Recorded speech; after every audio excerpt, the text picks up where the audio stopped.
We have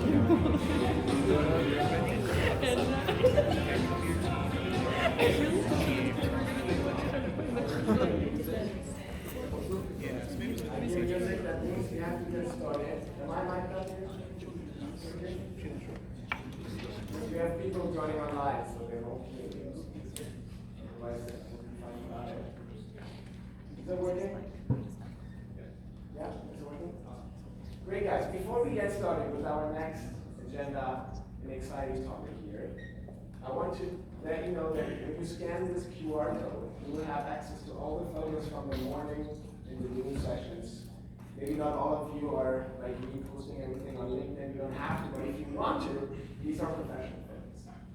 I'm super happy that we are entering the next topic, which also to me is quite a new one, because it's what I think a new field. A new field in the world of SEPs, maybe not as new for some of you, but for me at least to learn it. But I think what has changed is the environment of that field. And the next topic that we will discuss is AI infrastructure, open standards and SEPs in that field. And I'm super happy to get started with a fireside chat here today with you, Willie. Willie, what I believe one of the experts in the world of AI infrastructure that I know. But to get started, maybe you can tell the audience who you are, what your professional career was, and what led you to the world of patents and standards. Yeah, sure. So I guess I probably followed the same career path as many folks going into patent law. Kind of was a science major in college, went to law school, worked at the big firms for a couple of years. But kind of where I diverged was that probably as I was entering my 6th or 7th year of being a lawyer, I decided to go kind of abroad, and I went to TSMC to learn the ins and outs of working in-house, one thing, but really but also to learn a lot, the most I possibly could about one industry, particularly the semiconductor industry, right? Because TSMC, back when I joined in circa 2014, was a small little manufacturing company that many people, quite honestly, did not pay attention to. Nowadays, it's now, I think, the 7th or 8th most valuable company in the world, and it is the kind of entry point to anything that is related to AI, right? Because NVIDIA sources basically all of its chips there.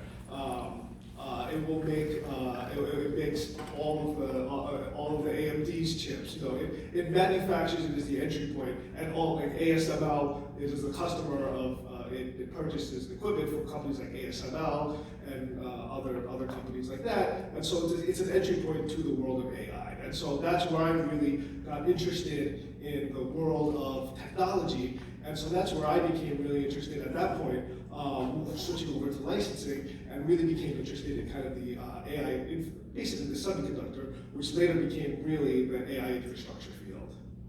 So you came a long way where you went from TSMC, semiconductor company, to then Qualcomm, you know, a communication company, to then via licensing different technologies, and we developed our licensing, and now, I think it's 2 weeks now, you have a new title, you work with Cisco, on the patent pool, and you are the head of AI pools. It's a great title, I think. One title I've probably never heard about, and maybe it would come up, but I think it couldn't be more timely today. So tell me about the latest wave of AI infrastructure. What is it? The latest wave of AI infrastructure, I would say, okay, let's take a step back here. What is kind of AI and AI? What is AI? It's kind of like, the models that you see, the large LLMs, OpenAI, Anthropic, that's what kind of people kind of know, right? That's kind of what is the hot topic at IPVC, and that's what everyone talks about. But no one talks about the technology that underlies that, right? It was shockingly quiet about the technology that powers AI all through IPVC, for example. Not mentioned a single time as far as I know. So what is the technology behind it? You have the data center. The data center is what powers AI and what goes into the data center. There's technologies, the memory is part of that, the interconnect is part of that, the optics are part of that, and storage, things that go, there's a plethora of technologies in there, and all of them, because of the complexity of the data center, need to interoperate with one another. The key part of that is that This was not necessarily the case until about, not 100% the case until about 2023, 2024. What happened? And when it wasn't necessarily AI, it was that everyone up until that point had to be locked in to the NVIDIA ecosystem. NVIDIA had a lockdown of the data center, right? If you wanted an NVIDIA GPU, you needed to use InfiniBand networking, you need to use the NVIDIA transceivers, and they basically had the whole ecosystem. Around 2023, 2024 is when the implementers started pushing back. They did not want to get locked into a single vendor ecosystem. So there was a conscious choice by companies such as Meta, Google, AMD, and others, competitors of NVIDIA, to open that system up. And so what did they create? They created a world of standards. And these have been progressing extremely fast. There was the creation of, for example, UA-Link, which is a scale-up interconnect technology. There is Ultra Ethernet, the scale-out technology. The Open Optical OIF Foundation does a lot of the optical stuff now. And so that has just continued to grow, has grown and expanded and just accelerated over the last couple of years. And so now you have a world of data centers, which is now, I guess the implementers have basically said, we don't want a single vendor ecosystem. We want standards, and with that comes the risk, and they willingly accepted this world of standard essential patent licensing comes with it. And so that's where we find ourselves today. So it is actually interesting that we just came from one of the largest IP conferences, and one of the future IP topics hasn't been discussed. We discussed all these models. But these models are not really patented much, right? And probably there won't be much patent licensing happening anyways. But these models create a huge demand for compute, right? And that huge demand for compute creates huge investments into that infrastructure. I mean, maybe some of you are lucky enough to be shareholders of the Microns and SK Hynix of this world, or ASMLs of this world. These companies have just in a year or two doubled, tripled their valuation, which is amazing if you're. Oh, much more than that. Yeah, but think about it, they're already valuable, right? So I wonder now, how big is this? It will come down to how the implementers and licensors kind of interact with it. Like, there is definitely a case to be made, in kind of my opinion, that the opportunity and what's at stake here could certainly dwarf what you see cellular technology. It could eventually theoretically replace the value of what cellular becomes the most dominant kind of technology out there to be licensed. There's a case for that. Doesn't necessarily have to be the case. It really comes down to how this ecosystem develops. What I mean by that is we're at the forefront kind of a, we have a lot of green space in AI infrastructure. What does that mean? Historically, cellular licensing kind of developed kind of over time, over a period of 30 years, for example. And it grew slowly, and kind of as John mentioned from Disney, people had time to react. I think in this space, we are pretty much we have a little bit of brush fire showing up right now. We all know that this is going to be a very important part of the economy. $1.6 billion, $1 trillion invested in data centers per year, just this past year, right? That is 3 times the size of the cell phone industry, right? Incredibly large, right? So we have the chance to kind of build an ecosystem that works for everybody. And like, this has not happened, as far as I can tell, this has not happened in any kind of licensing industry before, because there's so much grief, and people have not really paid attention to the standards in this technology, and the standards are just coming up right now. So we, as kind of IP practitioners, really do have an opportunity, once in a generation opportunity, to kind of build this out. So in this room, we often use a lot of words that we assume you guys know, right? Decoding, encoding, user coding, networking. But I feel this is a little bit of a newer space, right? And you already used a lot of words really which are not too familiar with me, so I would love to also use this chance to have you here to kind of explain to people who are not as knowledgeable as you, it becomes very natural for you to talk about it. But we try to put a little bit structure to this, right? The different layers of technologies that are making a data center or a hyperscaler a hyperscaler. Could you walk us through this a bit and explain what these companies do at what layer, and how this actually comes together? And the big thing that I thought of was it's all about compute and GPUs, but you tell me it's not. Why? No, it is not all about compute and GPU. The compute is like the end result, but what goes into large language models and compute is a huge, like it is an entire incredibly large ecosystem of many unrelated companies. In particular, I want to say like this was kind of developed. I don't think we used AI to build this, so I think we just did a good old-fashioned Google search to pull this. So may not be 100% entirely accurate, but here I'll start with this. One thing I want to kind of impress upon the audience is there are a lot of unsung heroes in AI infrastructure. To me, one of the biggest unsung heroes are the semiconductor equipment guys and the fabs themselves. Intel, Samsung, TSMC, and then ASML, KLA, Tencor, and Tokyo Electron, Applied Materials, those companies, right? And so they allow this entire ecosystem to start, in addition to kind of material suppliers as well. And then also the guys who allow NVIDIA to build their chips, create kind of, have like EDA design and IP like ARM to allow them to kind of map out and build their chips.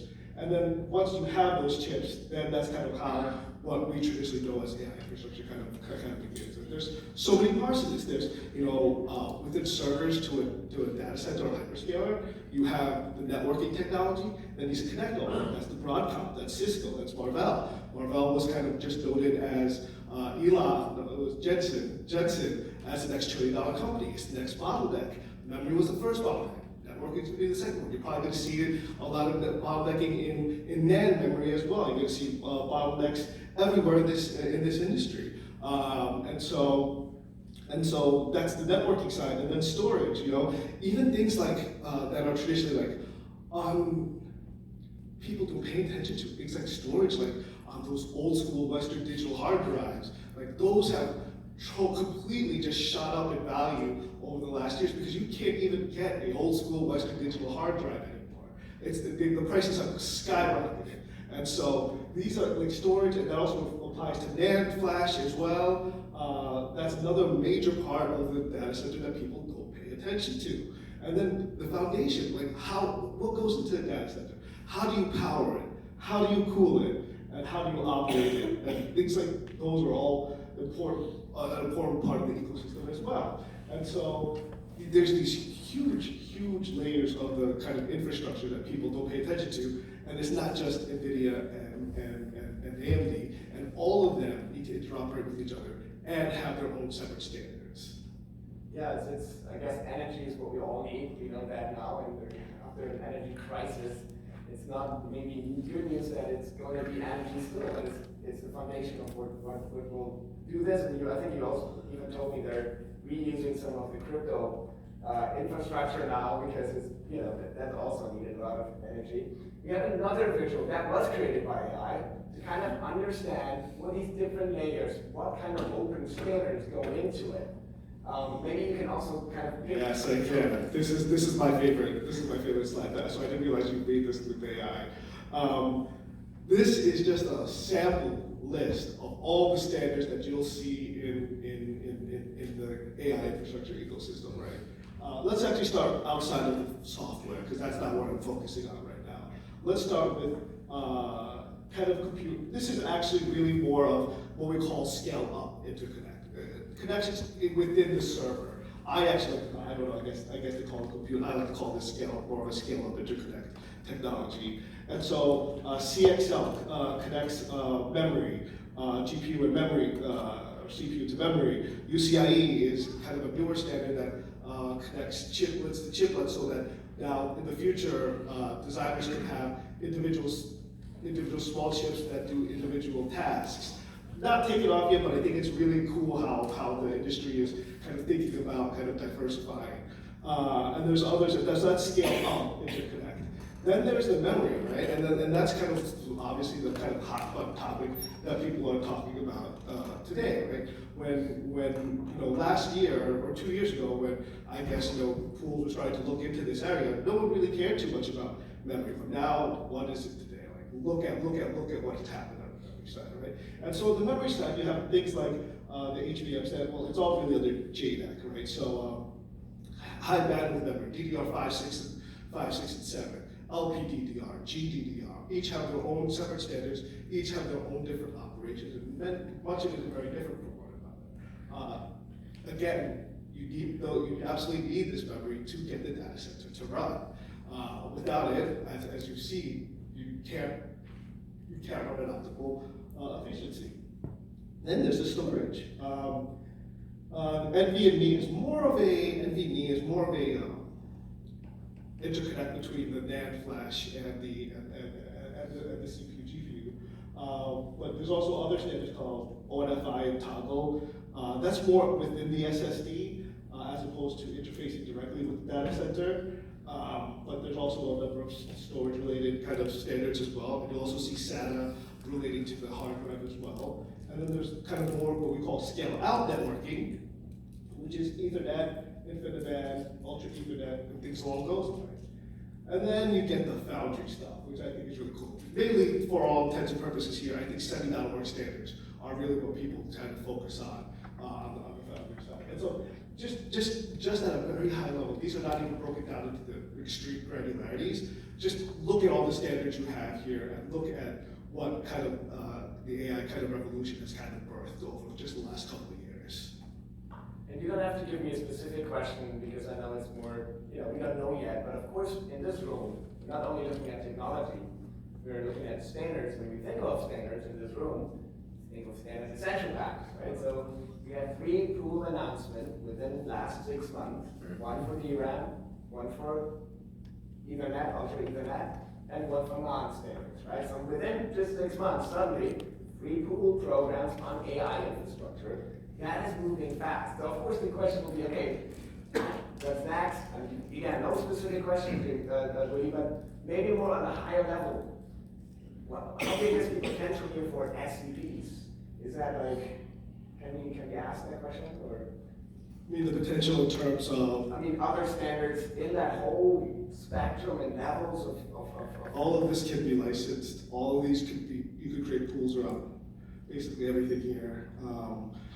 I think that there's a certain logic to creating these pools. I think there's also certain market dynamics that might make certain areas harder than others. But at a licensing level, these are all licensable technologies that will all be used. Now there's certain areas that wouldn't go into, which I won't go into here because of the way the market dynamic is. And for example, like I would tend to think that Foundry would probably be better licensed at kind of to the foundries, right? As opposed to, it doesn't make sense to license hyperscalers for kind of foundry technology, at least in my opinion. So but there are also things that kind of make more sense to be licensed at the hyperscaler level, or technologies here that might make more sense to be licensed, I would say, at the component level as well. So, but it's all licensable, and as such, there really is a tremendous opportunity here that we're just seeing kind of an additional brush fire starting. So when we think about other panels, also at IBBC, but also the one just recently on streaming, we always, when we talk about SEP licensing, also talk about the consumer, right? But I wonder, who's the consumer here, and at what level are we licensing when we think about SEPs? The consumer, the ultimate consumer, if you think about it this way, really is the hyperscaler, right? Because they actually maintain, at the end of the day, they're the ones who keep the product, they keep the memory and they use it, right? And of course they have their own consumers as well, the kind of general public. But it's really the hyperscaler that retains it, right? And so for things like networking, I would say that it makes the most sense to license at the hyperscaler level. Why? Because you have multiple components within the hyperscaler that will practice that network. You have the NIC, the network interface card, the switch, certain portions of the software run on the CPU would have to be related to network that would implement the Ultra Ethernet standard, things like that. So it doesn't necessarily make sense to kind of try to license 50 people at the kind of component level, probably makes more sense to license one person at the very end. And then the other question is, how would you license it, right? This is very interesting. It's a question I've kind of struggled with for the last 2 years, actually. You can, because of the way that the hyperscaler is at the kind of end of the supply chain, you can license it any way you want. You could do a device-based licensing, you could apply a usage-based licensing model, you could do anything in between. You could theoretically, for example, charge because they're using, say, a GPU, you could charge per hour or something like that. You could say, or you could charge the GPU upon the implementation of that GPU into the hyperscaler. So it really comes down, like it's really going to come down to the conversation between implementers and licensors as to how this really develops, right? And I obviously know, as I speak to a lot of the implementers, obviously they prefer to do device-based kind of like licensing, right? I speak to licensors, there's a tendency to want to move to usage-based licensing, right? So, you know, it's really this conversation that needs to happen, which hasn't occurred yet. And I'm really quite excited to see how this kind of shakes out. So just to summarize, this is a market we can all agree has been growing the fastest over the past years. This is a market that is, since only also a couple of years, is highly dependent on open standards subject to SEPs. And yet it's untapped in terms of SEP licensing. So I think that is a great situation for all of us to see what the future brings. So my very last question, Woody, just, you know, you're definitely an expert, you definitely have the vision for this.